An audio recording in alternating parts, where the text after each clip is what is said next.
Maintenant, pourquoi David, il a dit 24 fois dans le psaume? Tiens, c'est très beau. Il y a 24 personnes qui me regardent, qui écoutent. Il y en a 24, hein? C'est magnifique. Je suis dans 24 Alléluia. Donc je dis à Hachem, merci pour les 24 qui me regardent. Alléluia. 24 fois. Mais écoutez bien. Ah, ça passe à 26. C'est le nom d'Hachem. Ok. Yudke Vavke. Maintenant, écoutez bien. Le roi David, vous savez combien de fois il est écrit dans la Torah? Enfin, dans le Nach? Plusieurs fois. Mais il y a plusieurs fois le mot David comme ça. Normalement, David, ça s'écrit Dalet, Vav, Dalet. 14. Mais plusieurs fois, le mot David, c'est écrit avec Yud. Ici. Avec ce Yud. Donc, en fait, toujours, David, on l'écrit Dalet, Vav, Dalet. C'est-à-dire 14. Mais, nos Hachamim, les prophètes, quand ils ont écrit David, et quand des fois ils parlaient, ils appellent David, quand David a chanté à Dieu, c'est marqué avec un Yud. Dans son histoire usuelle, quand il avait des problèmes, quand il avait David sans le Yud. Mais quand il chantait à Hachem, Vaïdaber David et Ashira Hachem, quand il chantait à Kadosh Baruch Hu, on marque un Yud. En plus. Donc Yud en plus, ça fait 24. David Amelech, il a dit, je veux chanter à Hachem 24 Alléluia. 24 Alléluia. Parce que je veux revenir à faire le petit compte de mon nom. Mon nom c'est David, on lui a enlevé un Yud.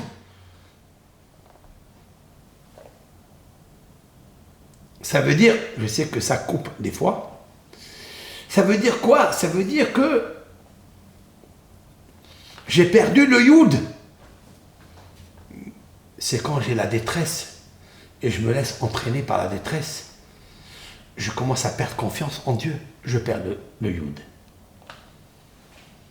Mais lorsque je chante à Dieu, je lui dis Alléluia, je gagne le Yud. Donc David Amelech, il dit merci à Hachem. Quand j'ai le chiffre 24 en moi, j'ai complété mon nom. 24, comme le mot David, le nom de David. 24. Donc je te chante 24 Alléluia. En plus, quand il est arrivé à créer le nid d'amour pour faire descendre la Shekhinah en lui, pour que la Shekhinah témoigne que c'est un homme qui n'a pas fauté. C'est un homme que tous les êtres humains dans la terre, pas seulement les juifs, même les chrétiens et bientôt les musulmans, vont commencer à lire les psaumes. Et je le sais déjà, puisqu'il y a beaucoup d'internautes qui m'écrivent en aparté et qui me disent les psaumes sont exceptionnels. Il y a tout dedans. Faites-nous des cours sur ces psaumes-là, expliquez, détaillez. Parce qu'en fait, il y a tout. Qu'est-ce qu'il n'a pas laissé, David? Il a parlé toujours des nations. Toujours.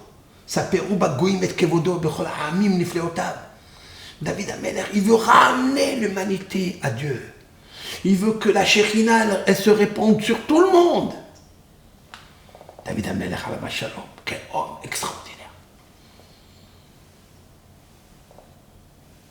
Et d'ailleurs, il y a un des psaumes, lorsqu'il combat les idolâtres, écoutez ça, lorsque David Amelech combat les idolâtres, il dit Hachem, fais-les peur, amène un tsunami sur eux, afin qu'ils te craignent et qu'ils reviennent à toi.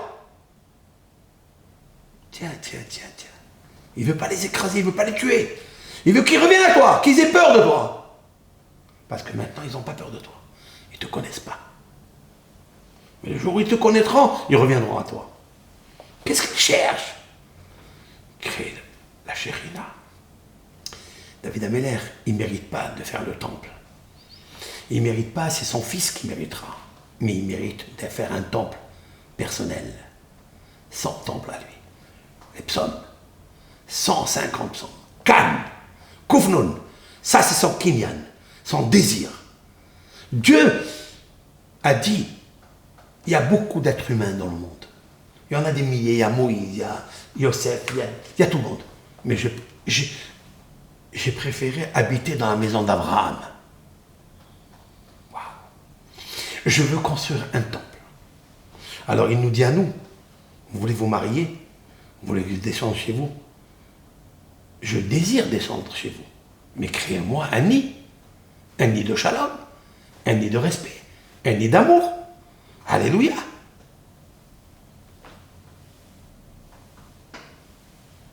Pour ça, David Amelech, il a dit Alléluia el bekocho, Alléluia birkia ozo, bigvurotav, dans sa puissance, là où il siège, dans sa force, dans le sanctuaire.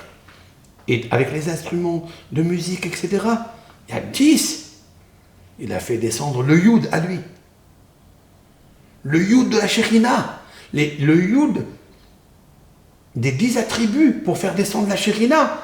Les 10 personnes communautaires qui font descendre la Shekhinah pour faire le Keter, la couronne. Il s'est dit David, mais j'ai que 14. Il faut que je fasse descendre le Yud en plus pour que David soit 24. Pour les 24. Alléluia. Et ça, c'est très important. C'est bizarre. C'est inouï et insoupçonné. Quand j'ai compté, combien de fois il a répété Alléluia. C'est pas par hasard. C'est très recherché. C'est Dieu, Hachem, qui lui a indiqué de le faire. Sans Hachem, c'est impossible d'écrire un livre aussi puissant que ça.